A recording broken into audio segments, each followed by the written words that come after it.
What's going on, Cubs fam? We are here today with Xaereth to talk about the most impactful characters in all of Star Wars Galaxy of Heroes that aren't in the Journey Guide. Stay tuned, guys. This is going to be a good one. Let's go.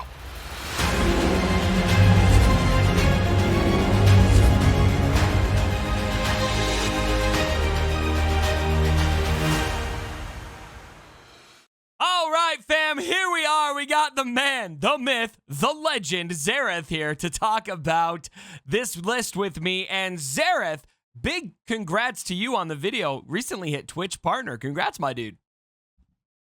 Thanks, Cubs. Thanks for having me on. They must have heard about my little maneuver in the Battle of Tanab. I don't know. That's awesome. So we gotta bring on your expertise. If you guys haven't checked Xaereth out, go ahead, check the link down below in the description. You guys will be able to find him. GAC Brain in this game. The first time you guys saw Xaereth, I brought him on and we talked about this epic spreadsheet you've got. Are you still keeping that spreadsheet up to date? I am, yep. It's up to date. It's bigger than ever. It's crazy. That's what she said. It's basically the Galaxy of Heroes encyclopedia of all things counters. Definitely be sure to check that out. So today we're talking about the best characters in the game that really just make a huge impact in their team. And these are characters who you're not going to see in the Journey Guide. So no Watt. That's going to include Watt. No Galactic Legends, no Legendary Journey, all of that other stuff. So let's get this thing started. We're going to talk about Piat here. Man, now we are trying to keep one character per squad here. Piat, what he does for the Troopers squad with all of the ramping offense that comes from the Emperor's Trap, it just makes that team so capable. Arguably a top 5 team in the game. Some would argue. I think I ranked them at 6 in my last squads video. Flirting with number 5 there. What are your thoughts on Piat?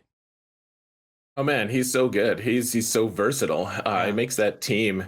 As long as you can gain turn meter, you can kill the team you're fighting. So yeah, he's outstanding. You can. I think one of the things I like the most about him, honestly, and I know that this is, he impacts the Troopers squad absolutely 100%. Yeah. You can also, if you need to, you can slot him in as a 5th on a Vader team if you want to counter Rey or some other Galactic Legend, because he can, not only does he have a daze, he has that mask, that AoE dispel. It can do some serious work. Absolutely. And something that's nice too about Piat is with all of the utility he has, he is one of those characters you can get away with not being as geared as the other troopers. Obviously, it's going to be ideal to take him to relics. I'm going to relic this fool as soon as I possibly can. I'm sitting here. You can't see it because Xaereth is covering it up right now, but I'm at 15 out of 100 on my shards here, and I am going to relic him as soon as I can, but I still feel like I'm getting almost exactly as much mileage as I need to get out of Piat while he's only at gear 11. So that's an added bonus for Piat, I think. Absolutely. Once you get him to relics, I mean, the reason you want him, obviously you need him at relics to unlock a Galactic Legend, but otherwise he is fantastic just because you get that extra 22 speed once you have speed sets, and he is a few base speed faster than Stark. So he's the guy you want to throw all your speed mods on. Once he's relicked, you can make him super fast, and the rest of the trooper team can be a lot slower in comparison. There you go. Great breakdown. So troopers, don't sleep on them. My favorite investment here recently. I'm really glad I blisted what I did, because now I got to go after Kenobi. Galactic Legend Kenobi, that is. All right, next up, we have got 3PO and Chewie.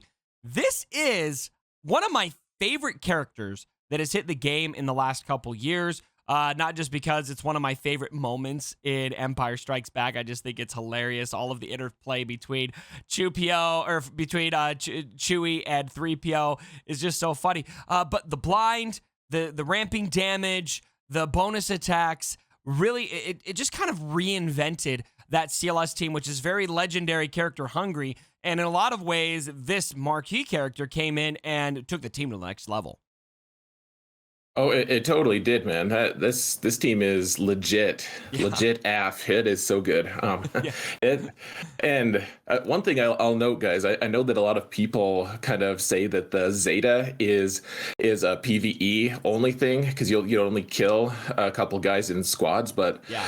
or in PvP. But that Zeta, don't sleep on it. It can save you a lot of times. I know that the other day I had a surprising encounter with Geonosians, and they'd killed everyone but him, and I hit that AoE button, and the Geos just disappeared. So You were like strong bad in Homestar Runner. Deleted. Who knows the reference? Do you get the reference? yeah, oh yeah, Yes. yep. All right. I swear, every time I bring up Homestar Runner, people are like, "What? What are you talking about?" yeah, yeah. All right. Next up, we got Skills of Red an artist, Trooper. man. Red Trooper. Another marquee character that just makes it kind of similar to Chupio. He's got a similar kind of characters die. He gets this bonus AoE that comes and hits you, bonus attacks. He's actually, the more I think about it, seeing him side by side, he's actually pretty similar to Chupio in a lot of ways. What are your thoughts on Red Trooper? He's so impactful on any team he's on. I mean, First Order is obvious, but Sith, I mean, you can have him chasing around. Like if you have Vader in Merciless Massacre and Sith Trooper is just like pounding behind him, just like gunning people down. It's pretty cool. Did you just say Sith Trooper pounding behind him? I mean, This take it as you video is will, not but... PG, Xaereth. Yeah, family friendly, not. But I do like Red Trooper though. I mean, he's got a lot going on. The way I've just been experimenting. I threw all health sets, all health primaries on him, just because it's tough. If you can't kill him, then he's just going to keep ramping his damage up, and it can really throw people's counters off if people are relying on killing him fast, and you have him at 120k hit points or health. It can be obnoxious. There you go. Wow. Okay, I'm gonna have to think about remodding him. I haven't touched my mods on my Red Trooper in a while. All right, next up we got Moff Gideon. Now, some people might view Moff Gideon as slotted into that Troopers team, and now we're double dipping. We really don't view Moff Gideon as a Troopers team character. He will work in the Imperial Troopers. He obviously is an Imperial Trooper, and so that will work. But the best Troopers team really doesn't utilize Gideon, and Gideon works so well in so many other areas of the game. One area that comes to mind is, of course, with Empire, with the Darth Vader team. He could be very solid in helping you get that initial turn meter loss. Combine that with Darth Vader's Merciless, and holy crap, the impact that Gideon can have on that team is just massive. It really is. He can facilitate so much now. I mean, you can bring him as just a total, just a speed guy, so that he gives you first turn and everything. Being able to manage that and manipulate that turn meter is huge. I mean, turn meter is really, I mean, you can't say it enough. It's one of the most important things in the game. And I think one of my favorite comps that come to mind for him is just using him with Padme. Actually, I've seen him a couple times, and it looks so weird. Yeah. It looks so weird, but because Padme that team can't gain bonus turn meter or lose turn meter, like it just can't be manipulated at all. Yeah. He'll use it and reduce everyone's turn meter except for theirs, and then your whole Padme team gets like basically an entire bonus turn. So I'm not saying it's the best use for Gideon, but just to show how versatile he is. He'll work in the Bad Batch as well, which we've seen in countering. I forget exactly what Arnold was using to counter with Moff Gideon specifically, but he's got the plug and play use. I think eventually we'll probably get another character that makes Moff Gideon make more sense in a specific lineup. But for now, honestly, more of a plug-and-play character for a lot of different uses. All right, next up, we've got Bastille of Fallen. Now, you may forget, Bastille of Fallen is a marquee character, and without that corrupted battle meditation, that Darth Vader team just does not pack nearly the same punch. And the fear that she can add to the picture and all of those debuffs that come after that, the speed that she can have, and what she does, just ability block on her basic. There's really just a ton here. Not to mention, her Zeta actually very useful clearing that foresight, which seems like, if I remember right, that's what the Zeta does, right? It just clears the foresight, which paves the way to some really good things early in the battle. Yeah, she's so good. I mean, a lot of times she'll kind of get lost in translation in the Darth Revan team. Though I mean, obviously, I love her with Darth Revan. That's how I normally run her. But like, yeah, with Vader, I mean, she makes that team so crazy. And Another option. Just the ability, her dark battle meditation, the ability to impact the core mechanics of a team and make them stop working the way you think they should, like being able to impact their counter attack ability. Like you face a Commander Luke team and they're relying on being able to shoot you back after you hit them, and they just aren't. Like it's destruction. It's great. Absolutely. I forget. I'm glad you brought that up because I forget that people run her in a Vader team, in an Empire team, or in the Palpatine Sith team. And that combo is actually really dirty if you can afford to take her out of your Darth Revan team, which in a lot of cases you'll be able to, especially if you're planning on using Darth Revan on offense. Still get some good mileage out of him. All right, next up, we've got the man Django, the papa of all the clones. Look, I think Django is one of the most underrated Relic 7 characters in the game. I took him to Relic 7, and he gets so many defensive holds for me in Grand Arena. His damage just gets ramped up so much. He's very plug and play. He works great in a Separatist lineup. You can still obviously use him in a Bounty Hunters lineup, which there's a lot of flexibility among the Bounty Hunters nowadays. And wherever you decide to put him, Django will elevate that squad substantially and just be a force that just has to be worked around. Oh, yeah, he's unstoppable, man. He'll be great in a future Mandalorian squad, I'm sure. One thing I really like about him, the Mandalorian tag now too, right? Right. Oh yeah, he's one of the most sought after characters, honestly. And you're right, the damage is insane. I mean, if you don't take him with any of the traditional squads, you can always. I mean, if you just have him with a random, it doesn't even matter, separatist leader.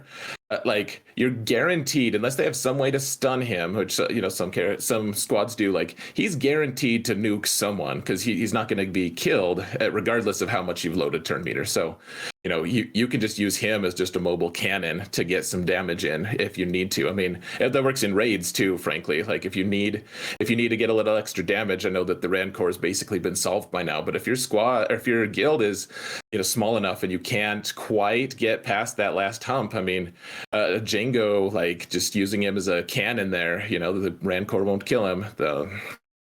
Just get a little extra damage there. So, oh yeah, a little extra damage is definitely Django's specialty.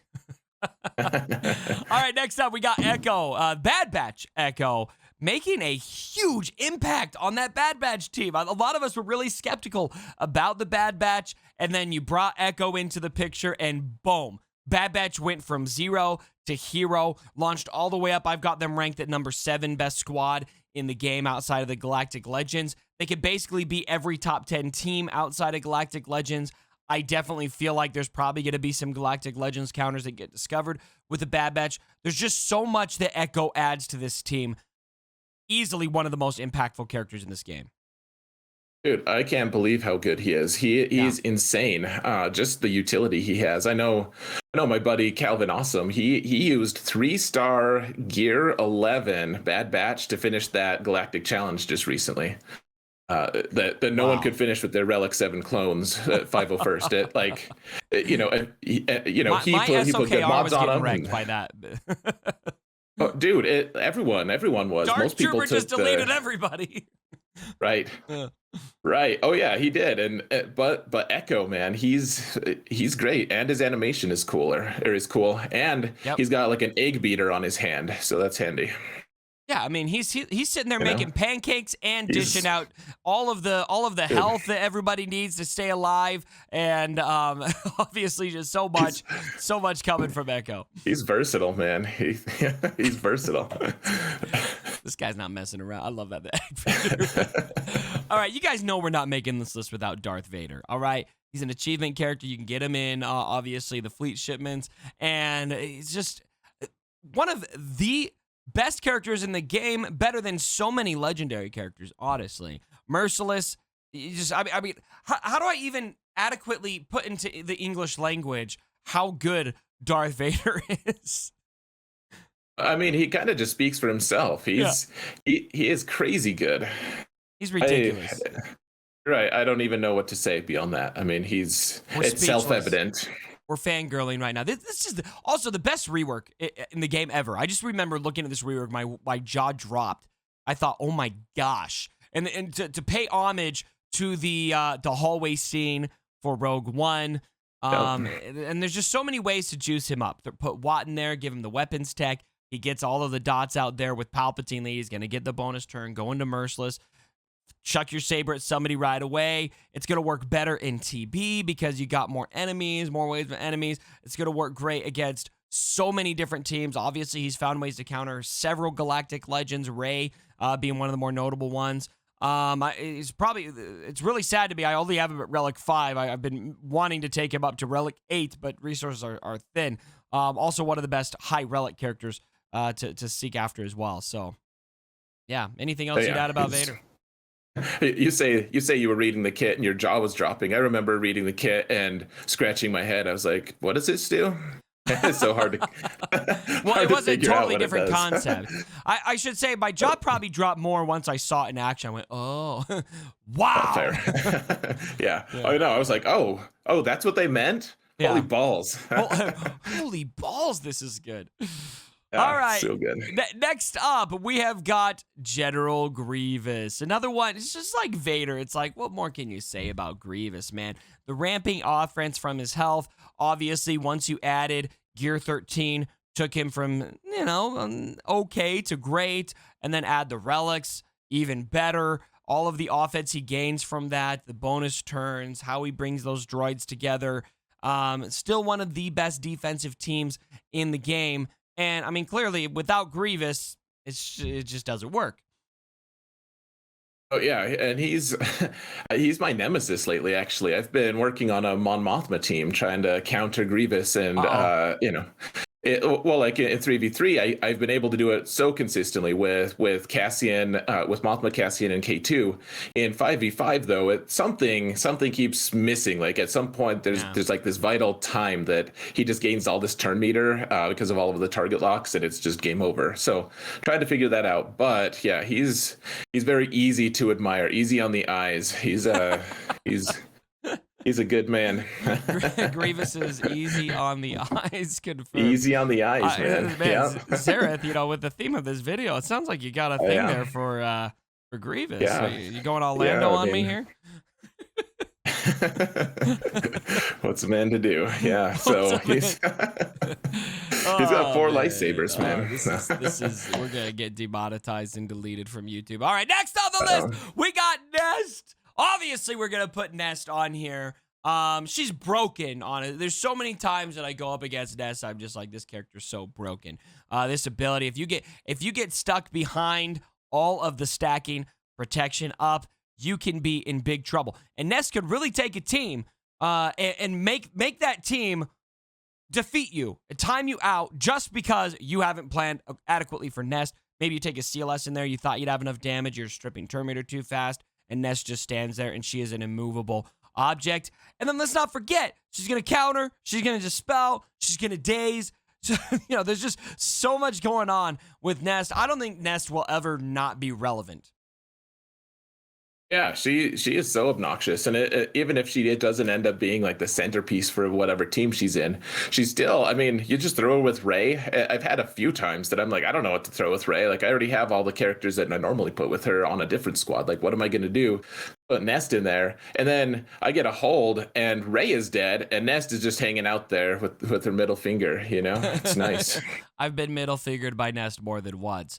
She's honestly a character I'd love to take to Relic 7. I still haven't found a way to get her into Relics. I almost did, and then I was farming her, and then GL Luke came out. And then I was working on Troopers, and then I was going to go to Nest here pretty soon, and then GLK came out, or the Rex started coming out. So one day I'll get to a Relic Nest, and we'll have a party. One day. One day. I know. And then we'll all make fun of I'll make fun of you for not having Relic 8 nest at that point, but you know, Relic 8 never nest enough. is pretty dirty. You know a sleeper Relic 8 character is Barriss Offee, by the way. But yeah, put all the health on her, and she won't die.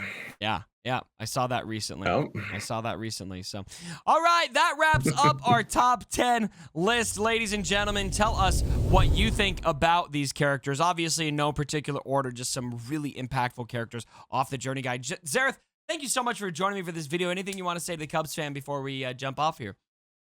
Oh, thanks for having me on, Cubs. It's been a lot of fun. All right, sounds good. As always, my brothers, don't forget,